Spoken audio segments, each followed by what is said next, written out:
السلام علیکم سامعین، موسم کی شدت جیسے پورے ملک کے اندر ہے، اس دوران جسم کے اندر ایک تو حرارت کی کمی ہو جاتی ہے اور دوسرا کمزوری فیل ہوتی ہے۔ مرد عورتوں کو، بچوں کو، سب کے لیے ایک بہترین سا ٹانک بتانے لگا ہوں۔ گھر کی 4-5 چیزیں ہیں، ملا کے اس ترتیب کے ساتھ استعمال کریں، انشاءاللہ آپ کو بہت زیادہ فائدہ ہوگا۔ آپ نے اس طرح کرنا ہے کہ 12 انڈے لینے، اچھی طرح ابال لیں، دیسی ولایتی جو بھی ہوں، اچھی طرح سخت ابال لیں۔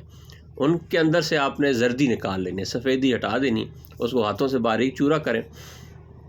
دیسی گھی 200 گرام پین میں ڈال کے اس کے اندر آپ نے 200 گرام چنوں کا آٹا، بیسن جس کو آپ کہتے ہیں، اس کو اچھی طرح بھون لیں۔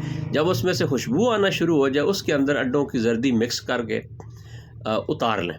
اتارنے کے بعد اس کے اندر آپ نے 200 گرام یا زیادہ پاؤ بھی شہد ڈال سکتے ہیں، شہد ڈال کے قوام سا بنا لیں اس کا۔ 2 بڑے چمچ صبح شام استعمال کریں، انشاءاللہ انشاءاللہ دودھ چائے کے ساتھ آپ کو بہت زیادہ فائدہ ہوگا۔ جی السلام علیکم۔